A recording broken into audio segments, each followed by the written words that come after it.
Ассаламу алейкум, здравствуйте, дорогие друзья. Здравствуйте, дорогие друзья. Наша страна великая страна. И богата она в первую очередь своими народами и народностями, которые являются монолитом, стержнем нашего государства. И президент нашей великой страны Владимир Владимирович Путин периодически это озвучивает в своих выступлениях. Никто не имеет права нарушать право человека. Право на безопасность, право на жизнь – это святое сейчас в рамках законов Российской Федерации, в рамках Конституции Российской Федерации. Это определено жестко и конкретно. Но есть люди, которые националистически высказываются, ведут националистические определенные действия, нарушают закон, противоправные действия оказывают. На мое имя часто обращаются граждане нашей великой страны, и буквально на днях ко мне поступило одно обращение, что ребята, которые работали в Ленинградской области, в больнице, исправно работали, охране, против них оказаны определенные действия, нарушающие законодательство. Данное видео разлетелось по всем социальным сетям. Мне тысячи людей скинуло данное видео. Вот сейчас хочу вам показать сюжет. Как здоровье? Мы на своей земле, парни, находимся. Мы сядь, на своей. сядь, говорю, сядь.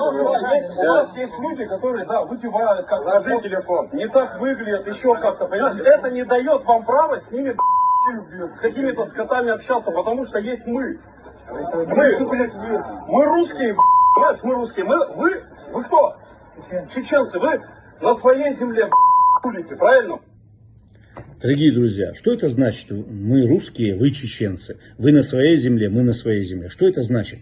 Чеченцы имеют право работать в любом регионе Российской Федерации, так и как русские имеют право работать и в Чеченской Республике, и в любом регионе Российской Федерации.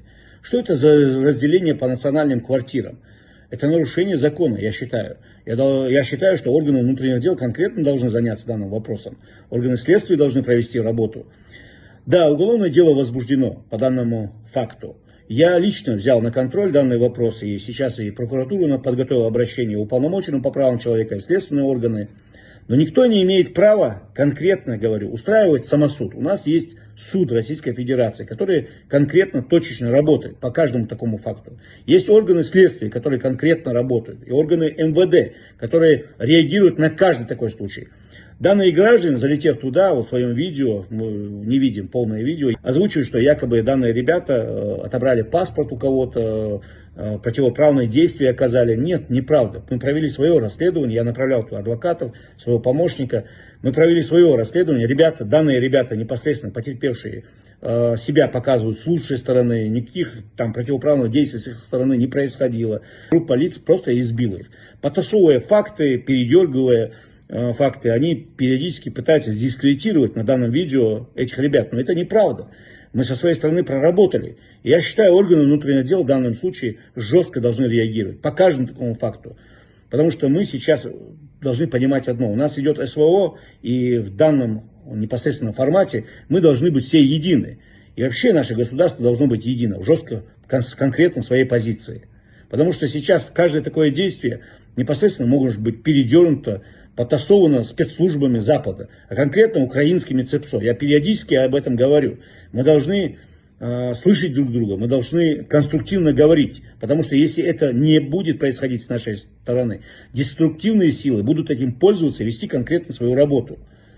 Целостность нашего государства – это в мире и созидание всех народов и народностей, которые проживают на территории великого нашего государства.